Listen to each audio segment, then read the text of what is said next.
আমি কন্ট্রাক্টারি কাজ করি। কোথায়? এগরা টু ব্লক, জেলা পরিষদেও করি। কি সমস্যা কি হয়েছে? পানিপারুল হাই স্কুলে আমি কাজ করেছিলাম। পানিপারুল হাই স্কুলে, পানিপারুল মুক্তেশ্বর হাই স্কুলে কাজ করেছিলাম। এবারে ওই কাজটি কমপ্লিট করেছি, মানে অনগোয়িং চলছে। তার আরে বিলের জন্য আমি স্যারের কাছে আবেদন করেছি, বিডিও সাহেবের কাছে আবেদন করেছি। বিডিও সাহেব আরে বিল দিচ্ছে না, 2 মাস ধরে আটকে রেখেছে। কোন ভিডিও? হ্যাঁ, কোন ভিডিও? এগরা টু ব্লকের ভিডিও। তারপর বিল আটকে রেখেছে। এবার আমি বারবার স্যারকে বলছি, স্যার আমরা এনার্জি এসে টাকা পাইনি, এবারে ব্যাংকে আমরা মানে ঋণগ্রস্ত, তার বাদে আমরা জেলাতে পথশ্রী কাজ করেছি, পথশ্রী 1 টাকাও পেমেন্ট পাইনি। ফলে এই অবস্থায় আরে বিল না দিলে আমরা কাজ আর এগোতে পারছি না। এই জন্য স্যারের কাছে প্রথমে আরে বিলের জন্য আবেদন করেছিলাম।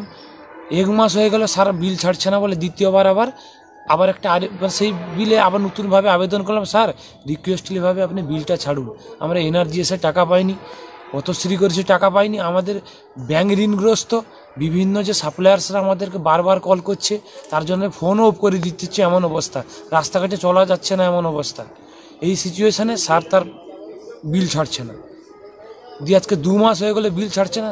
এবারে স্যার কী করছে, বারবার গেলে সে কাট মানি চাইছে। কে চাইছে? বিডিও সাহেব কাট মানি চাইছে। কত টাকা? বলছে 50-60 টাকা দিয়ে দিলে তোর বিল ছেড়ে দেবো, নাহলে কাজ শেষ কর, দিলে বিল ছাড়বো। আর আমরা কাজ শেষ করার মতো এই মুহূর্তে টাকা নেই।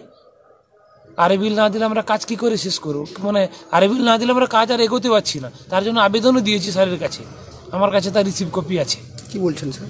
স্যার বলছে না তুমি এবারে তো হয় টাকা দে, আর না হলে তো সিস্টেমেটিকভাবে স্যার বলছে যে তুই কাজ পুরো শেষ করে দিলে পুরো টাকা দিয়ে দিও। আপনি প্রশ্ন করেন যে কেন, কিসের টাকা দেবো? প্রশ্ন কি বলছে, বেশি কিছু প্রশ্ন করা যাচ্ছে না, বলছে তুই রুম থেকে বেরিয়ে যা। এভাবে কি টাকা চাইতে পারে ভিডিও বলে মনে করছেন? চাইছি, এখন আমরা কি করব? এর আগেও কাজটা ওয়ার্ক অর্ডার নেওয়ার সময় আমরা টাকা দিয়েছি স্যারকে। কত টাকা? টাকা দিয়েছি তাকে, এর আগের বাড়ি 60,000 টাকা দিয়েছি ওয়ার্ক অর্ডার নেওয়ার সময়। ওয়ার্ক অর্ডার না হলে দিয়েছিল না। এখন কি দাবি করছেন? এখন স্যার দাবি করছে তুই কাজ শেষ করে দে। এবারে আমরা ঘুষটা তো সে গোপনভাবে স্যার তো ধরে বলছে রুমের মধ্যে, এবারে বলছে কাজ না, সে কাজ করার মতো এই মুহূর্তে টাকা নেই। আর এই বিলের জন্য বারবার আবেদন করছি।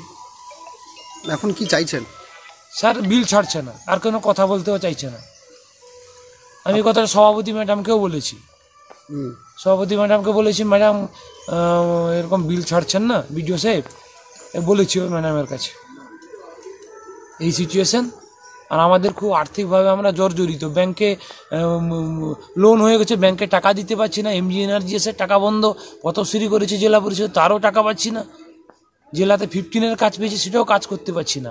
জেলা থেকে কল করছে, কলও তুলছি না, এমন সিচুয়েশন খারাপ। আর বিডিও সাহেব তার সুন্দর বিল ফিল না ছেড়ে সুন্দর তার বসে আছে, সে রিজিড হয়ে বসে আছে। আমি তো আগেই আপনাদেরকে বলেছি, এগরা 2 নম্বর ব্লকের যে বিডিও অরিজিৎ গোস্বামী মধ্যে, তিনি দুর্নীতিগ্রস্ত, মানুষের সঙ্গে খারাপ বিহেভ করেন, বিরোধী রাজনৈতিক দলগুলোর সঙ্গে খারাপ বিহেভ করেন, এটা বহুবার আমি বলেছি।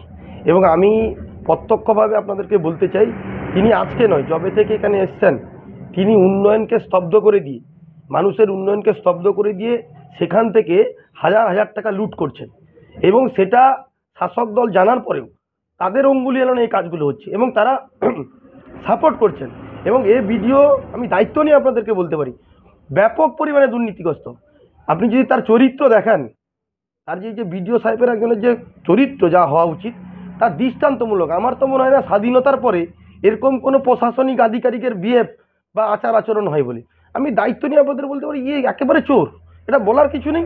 এবং এটা তো সবে ধীরে ধীরে করে আমি যে অভিযোগগুলো করতাম, ধীরে ধীরে করে আজকে বহিঃপ্রকাশ হচ্ছে, দেখতে পাচ্ছেন। আরও অনেক ঠিকাদার যারা যন্ত্রণায় আছে, যারা এমজি এনার্জি এসে কাজ করে টাকা পায়নি সরকারের আমলে, যারা পথশ্রী কাজ করে টাকা পাচ্ছে না, যাদের সংসার চলছে না, বহু জায়গায় আপনি দেখবেন ঠিকাদাররা আত্মহত্যা করতে বাধ্য হচ্ছে। সেই রকম একটা পুরনো অবস্থায় দাঁড়িয়ে এখানকার ভিডিওর যে চরিত্র, আমি জানি, আমার কানেও এসছে, অনেকে অভিযোগ করেছে। কিন্তু কি করবেন, মাথার উপরে যদি শাসক দল বসে থাকে, কিছু তো করেনি। কিন্তু এই ব্যাপক পরিমাণে দুর্নীতি, একদম আমি তো দায়িত্ব নিয়ে বললাম। এবং তিনি তার চেম্বারে বসে এই ধরনের আচরণই করেন। আপনি গিয়ে তাকে বলুন, যদি দম থাকে, এই কথাটার উত্তর দিতে সাংবাদিকদের সামনে, আপনাদের সামনে দেখবেন, আপনারা গেলে উত্তর দিবে না, এড়িয়ে যাবেন। কোনো কথা বলছেন তো যে পড়াশোনা আদিকে থেকে শুরু করে ওগুলো মুখ্যমন্ত্রী বলার কথা, কাউকে র্যাপ করা ওগুলো মুখ্যমন্ত্রী বলার কথা বলছেন। অকপটে মুখ্যমন্ত্রী এই রাজনীতিটা করতে চাইছেন, তাদের যে বিধায়ক আছেন তাদের মধ্য দিয়ে এই টাকাগুলো একেবারে যাতে নবান্ন পর্যন্ত পৌঁছায়, এটাই মুখ্যমন্ত্রী চাইলে। ওগুলো বলা হয়। অভিষেক বন্দ্যোপাধ্যায় একটা সময় বলেছিলেন যে যারা ঠিকাদারি করবেন তৃণমূল কংগ্রেস দলটা তারা করবেন না, এই অনেক কথা বলেছেন। এগুলো আমরা তৃণমূল কংগ্রেসের অনেক কথা আমরা শুনি, মমতা বন্দ্যোপাধ্যায়, অভিষেক বন্দ্যোপাধ্যায়, কিন্তু প্রশাসনের কোনো নিয়ন্ত্রণ নেই। আর প্রশাসনই চাইছে এই সমস্ত আধিকারিকগুলোকে দিয়ে তোলাবাজি করতে, কাটমানি তুলে নিয়ে তৃণমূল পার্টিটা চালাতে। এগুলো সব জানে এবং এরা এতটাই দুর্নীতিগ্রস্ত হয়েছে, দল আর সরকার মিলেমিশে একাকার করে দিয়েছে, যা মানুষের দৈনন্দিন জীবনে বাধাপ্রাপ্ত হচ্ছে, মানুষ দৈনন্দিন জীবনে ধাক্কা পাচ্ছে এবং বহু ঠিকাদারের কষ্ট, জীবন যন্ত্রণা চলছে আমি জানি। এবং এ প্রকাশ্যই ঘুষ খায়, আজকে নয়, বহুদিন থেকে এটা চলছে, বহুদিন থেকে চলছে, আমি দায়িত্ব নিয়ে বলতে পারি। এবং তার প্রমাণ আগামী দিনে আরও অনেক কিছু বেরাবে, দেখতে পাবেন। এবং আমি মনে করি যদি মমতা বন্দ্যোপাধ্যায় যদি সহৃদয় চিন্তা ভাবনা করে থাকেন এবং এখানকার বিধায়ক যদি মনে করেন সঠিক নয়, এটা ভুল পদ্ধতিতে চলছে, তাহলে একে সাসপেন্ড করে এর জীবনে লাল কালির দাগ ফেলতে বলুন, তাহলে ভাববো তৃণমূল কংগ্রেস সরকারটা সঠিকভাবে চলছে। অরিজিৎ গোস্বামী যেটা করেছে সেটা ভুল করেছে, আমার দাবি থাকবে। একদম অবশ্যই গ্রেপ্তার, এবং তাকে সাসপেন্ড করুক, গ্রেপ্তার হোক, উত্তর দিক।